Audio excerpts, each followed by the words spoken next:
gentlemen, I am so excited to welcome Sanjib Nandi. I'm just amazed at all that you've accomplished. Like what you've done collectively, to me, gives you this beautiful insight to truly how the mind, body, and soul work. And I'm really excited to have this conversation because I know we are all going to learn a lot from you today.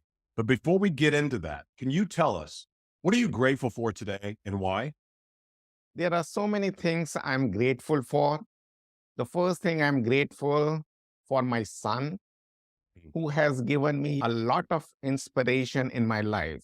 The second is my mom, who is not with me, but he has given me the strength and the will to pursue and work tirelessly every single day to achieve what I wanted to achieve. And third is God. Without the help of God, I am nobody. Would feel remiss if I didn't say, until 2 days ago, I had never heard of 500 broadcasts I've done. I've never heard anyone say they were grateful for their children. And this is now the third interview in a row now where the gratitude was about their children. And I love looking for synchronicities in the world and different synergies. And I like this. This is, to me, warms my heart because it's bigger than just you saying that. To me, and I could be reading too much into this, but I feel a shift in the universe and in the world that things are starting to right itself. All the wrongs, the injustices, I think we're coming to a place where we're going to start to see some peace. So you've written several books, and I don't know how you've had time to do all this with all the studying you've had to do to be, you're a pharmacist, what exactly are all your titles? Because I'm looking at it and I'm thinking, this guy's obviously knows media. He knows the pharmaceutical industry. He knows the mind body soul connection as well as anybody. He's an author. I don't know where you get all the time, but it's that in itself is inspiring to me. But can you talk about the book that you wrote? Okay, so Josh, I started my self transformation journey in 2017. Okay. So from 2013 to 2016, I was struggling in my life. I don't know what to do in my life. And I was filled with fear, anger, resentment, and some of the situation was out of my control. And each passing day, I was drowning more and more. And I was thinking maybe God or somebody or my friends is going to help me. But each passing day, as I was drowning more and more, I don't have a solid reason how to come out of this negative emotions. And in 2016, I decided that I have to do something, otherwise my life is going to go downhill. So in 2017, I started working on myself. As I'm from India, the Eastern culture, which says if you want to control this restless mind, the best way is through meditation. And in Western culture, it is called mindfulness. So I started my self transformation journey trying to do meditation or mindfulness so that I can control this restless mind. And after doing 8 weeks of meditation, I can feel okay, I'm a little bit more calmer. My mind is not going to negative thoughts. After I started finding the scientific reason, and there is a scientist with the name of Sarah Lazar, who is a neuroscientist at Harvard Medical College, who found out that 8 weeks of meditation decreases the electrical activity in the amygdala, which means you will have less worries, fear, and you will be a more positive person. Finding these things helped me dive more into meditation. And once I started seeing the results, I started doing other activities. I started doing exercise. I started taking care of my body. And I started walking, and which eventually led me to run my first half marathon and my first full marathon. Wow. And frankly speaking, I haven't run a mile in my whole life. I only run from the cops. So, you know, I can't. So at the age of 37 or 38, I ran my full marathon at Wow. 4 hours and 30 minutes. which boosted my confidence that if I can do that, there are bigger things which I'm capable of doing it. Wow. Okay. I do want to ask you about productivity because I want to talk about meditation also because I'm new to exploring this. I've been a man of faith. My faith has, and I still am, but my faith has evolved quite a bit. And now I'm starting to fully recognize not just why I should meditate, but the need for me to meditate because I am I'm very fiery, very passionate, very sometimes can be reactive, even though I work on it daily. It's a focus of mine.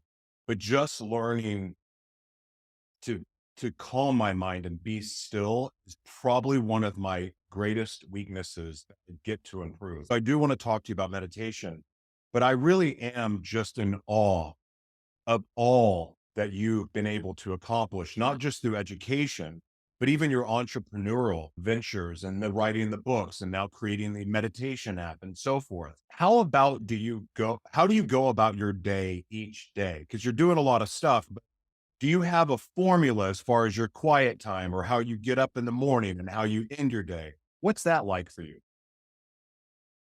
Definitely, Josh, there is a formula because without a set of formula, you cannot progress and you cannot channel your energy because as that everything is energy and matter. And if we are able to channel our energy in a positive direction, then only we can accomplish greater things in our life. So usually my routine goes something like that. Usually I wake around 6 or 6:30 in the morning. And the first thing which I do is meditation or mindfulness. And why? Because when you wake up, your brain waves is at alpha stage. And that is the time you can change your brain waves to a quieter state. And once you are able to do that, you can get the whole day the way you wanted to do it. Yes. Because as the day progresses, your brain waves change from alpha to beta waves, which is working state. So when you learn, how to change your brain waves, it makes it so easier to transform or willingly toggle between alpha, delta, theta brain waves. So meditation is one thing which helps you to change your brain waves. So that is the first thing which I do for 20 minutes. Then the second part comes is exercise. I try to do 20 minutes of jogging. And my optimum is if I jog for 1.5 miles. It gives or it pushes me in a state of calmness. Because when you are jogging, you cannot think about, what you are going to do next. You have to concentrate on the next step. So it's a meditation at the same time. Sure. You're concentrating what is the next step and the next step, and then you are able to run 1.5 miles and 2 miles or 3 miles, whatever you wanted to run. So, my optimum is 1.5 miles. And the third thing which I do is cold showers. Again, when you are doing cold showers, you are putting your body in a kind of stress and you are trying to keep your mind in a calm state. And once you are out of this cold shower, you feel more energetic and you have all the energy in the world to focus in the way you wanted to focus it. So the whole process takes around 40 minutes. And once I have done it, I'm completely zoned out to do what I wanted to do. And it stays there for 5 or 6 hours continuous. Wow. And that's the way I'm able to regulate my energy. And sometimes, if in the afternoon or in the evening I'm getting low energy, I will again meditate for 10 minutes. Again, it will freshen my mind and I will able to divert my energy where I wanted to divert my energy to. Again, this is a process which I go through and it helps me stay very focused and I'm not distracted. Tell us about your app because I just downloaded your app before we started to check it out. And I already love the functionality of it because there's a lot of apps out there and they're not all created equal. You have a great app. Can you tell us about it? Yes, definitely. Josh, I believe in overall health and wellness. Life cannot be only about meditation. If I say, okay, meditation is going to change your life, which is not a true statement. It's a part of your life. You have to implement different things in your lifestyle, which will help you move in a positive direction. So in my app, we have included meditation is one section. Then the second section is about we encourage the users to do exercise. And the app will count the number of steps you are taking it. And you can connect the app with your smartwatch. Like you have a Google Watch or you have a iPhone, whichever watch you have, you can connect that watch to the app so that you can get all the steps count from your watch to the app. And it will show you the calories count, how many calories you burned. And it will give you a graphical representation, like how many steps did you take today, how many steps you take in a week, how many steps you take in a monthly basis and a yearly basis. So you have a graph showing how you are progressing. So exercise is the second part. The third part is water intake. Introducing Luvo. Reach a calmer and happier you with our meditation audios. Keep track of your health with the exercise tab. Monitor your heart rate, water intake, and mood checks. Never worry about a bad night's sleep with the sleep tracker. Access these features and more with the smartwatch. Download our free app and start living your best life.